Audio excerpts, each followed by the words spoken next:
Ron Paul went on Neil Cavuto's show on Fox Business Network to discuss Syria, and he's going to bust up Donald Rumsfeld and also educate Cavuto, who apparently knows nothing about foreign policy. Ron Paul, you heard Donald Rumsfeld. Did anything dissuade you of that view? Hardly, and hardly should he be considered an expert on the region. He gave us Iraq and Afghanistan, and he was buddies with Saddam Hussein. You know, he worked with him when Saddam Hussein was actually using poison gases. And look at where Iraq is today. It's a disaster. It's more allied with Iran right now.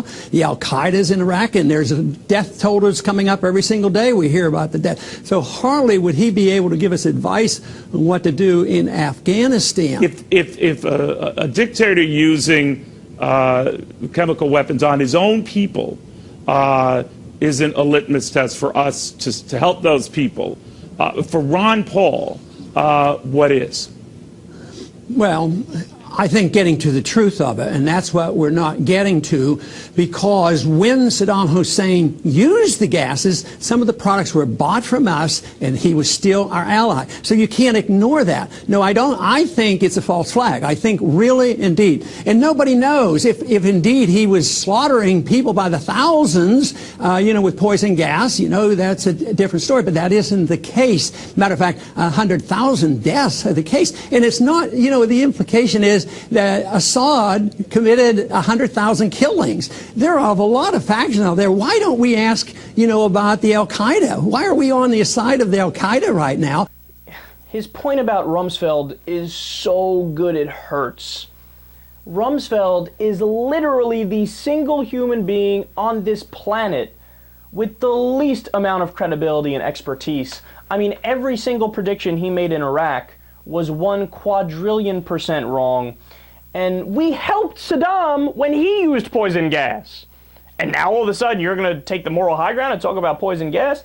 But also, the Al-Qaeda point about Syria isn't made nearly enough. We're fighting on the side of Al-Qaeda. Now, Bashar Assad is not a great guy. And he's backed by Hezbollah, which is a militant Shia Lebanese group. So they're not good people either. But Al-Qaeda is really not the people you want to support in a war. Because if there's even the slightest vacuum, if Assad's government gets toppled, who's going to fill that vacuum? Look, I've already told you guys, there's reports that Al-Qaeda is the most structured, organized, trustworthy group in Syria.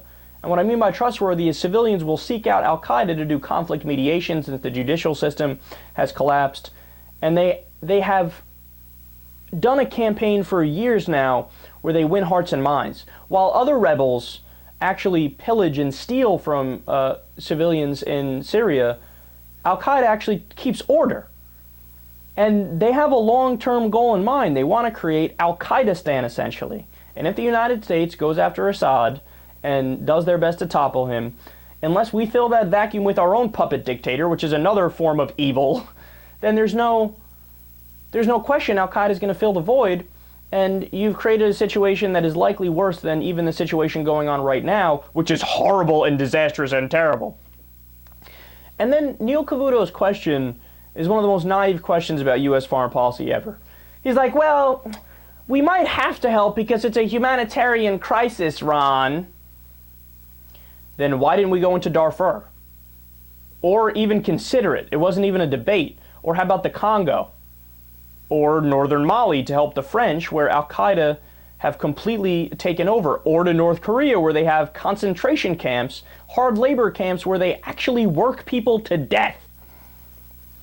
If we only invade for humanitarian reasons, which is exactly what Neil Cavuto thinks the reason we invade places is, then why is it that since World War II we've invaded Guatemala twice, Cuba, the Dominican Republic, Grenada, Korea, Lebanon, Vietnam, Laos, Cambodia, Iran twice, Libya 3 times, Panama, Iraq twice, Somalia, Yugoslavia, Bosnia, Kosovo, Afghanistan, Philippines, Honduras, Nicaragua, and that's just a partial list.